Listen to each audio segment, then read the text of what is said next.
and welcome to another episode of Sustainment TV. I'm your guest host for today, Joe Williams. Before we get into today's show, please feel free to comment, like, share, and subscribe to the channel. It helps continue to grow and improve upon what we do. And now, without further ado, let's get into this interview. For today's video, I'll be interviewing David McDonald from the upcoming feature film production Love, Lies, and Happy Ever After. Dave, what's going on, brother? What's good, man? It's been a while. Always good to see you, man. Yeah, it's been too long. He is the producer and director, and I look forward to bringing this behind-the-scenes interview to you. First thing I wanted to ask, man, this is a great project. Everything's, I'm really excited about what you got going on. What was your initial inspiration for? Where the inspiration come from? That's a good question, man. I think for me, it initially came from watching too much ID channel and true crime TV. You see all these stories of people, being dishonest, unrequited love, all those kind of things. So just the ideas just started spinning in my head. And Awesome. So what do you think, from the ideas that you gathered from the shows that you were watching, things like that, what was the most difficult part from getting the idea from inside your brain to on the screen? Like, what was what was the biggest obstacle? How was that difficult? Well, a story of this type, I've produced some short films in the past, and this is my first feature film. So, really having to take, a limited window of time and present a storyline and a series of ideas. Right. So basically, it's a condensed timeline. You're having to go from A to Z in terms of the journey that you're going to take viewers on. So, I wanted to make sure it was something remotely believable, something that, maybe even the viewers could even say, oh, I've seen aspects of that, happen at my job or, at school or whatever. So that was, I guess for me, that was the most challenging thing. It's been a rewarding experience, up to this point. So yeah. So that real life identification, people can identify with this. Absolutely. All right, awesome. That being said, what sort of person do you think is going to love this film? Well, ultimately, I think anyone that likes a good drama story, anyone that likes to be wrong.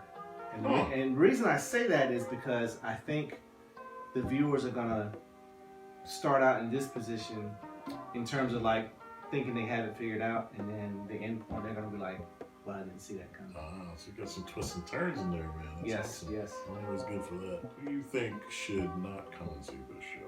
Now, we talked about the kind of people that are going to love it, right? So we're going to talk about the opposite, too. Who do you think should not come and see this show? I think for someone that likes for a bow to be put, like say, you get the perfectly wrapped gift. Right. The wrapping paper is expensive. And then you finish it off with a ribbon made with imported materials.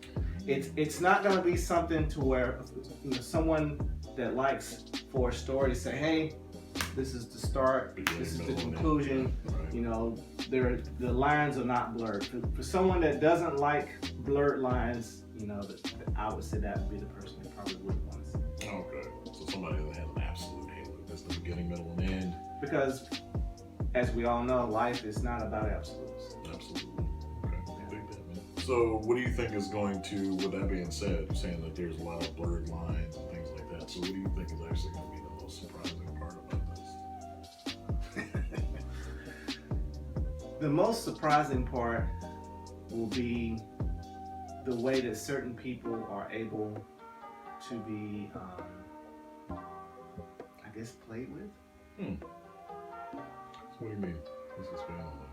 Can you expand on that? Is that too much to ask? Not when I give it too much away. Oh, no! That's awesome. So that's one of those curves. We don't want to talk about that.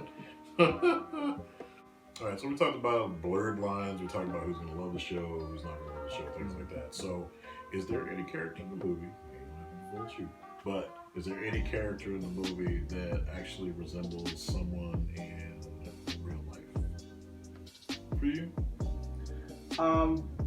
The character Tanya. Okay. Right. Yeah. That's the one that's played by... That's the one that's played by April McDonald. Okay. Yeah. April McDonald's your sister, right? You've been a fan of him. That's awesome. Yeah. All right, So without giving anything away, what was your favorite line of dialogue in the movie? My favorite line of dialogue, out of all the lines that I can think of, I would say, nothing but death can separate us. All right. Okay, so we talked about a lot of things today. Is there anything in particular that you want the audience, the people that are watching this video, to know? So anything that you want to say to them? I know that with today's marketplace, there are tons and tons of titles out there for film and media consumers to watch. The one thing I would say about this film, it's a totally original idea. I know it makes a play on words with I know what story tales you may have heard in school, or maybe you read to your children. Happily Ever After. This title is Happy Ever After, and you know, it kind of gives you insight on what could have been. This movie was fun, it was entertaining, and that's just coming from someone who was behind the camera. I know that the cast had fun being even in front of the camera. It was great to watch it come together over several days, and I would encourage you to watch this film. You may be surprised at how entertained you actually are. I won't say that about the ending, but watch this film, check us out. Appreciate the support. All right, y'all. Thank you for viewing with us, David. Always a great pleasure, my friend. Absolutely. Hey, remember to comment, like, share, and subscribe to Sustainment TV. And with all that being said, Joe Williams.